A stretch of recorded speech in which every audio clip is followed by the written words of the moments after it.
This occurs in accordance with a strict rite, following the rhythm of day and night, but also the annual cycle within the framework of religious celebrations. The Egyptians believe that the gods are immediately present in their cult images, but that they can also appear in the shape of a living animal sacred to them.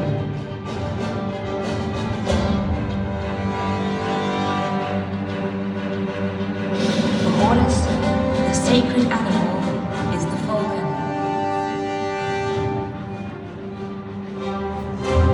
Once a year, priests carry the god Horus, as represented by one of his statues, on the procession pathway out to the place in front of the pylon. There, living falcons are exhibited to him one at a time.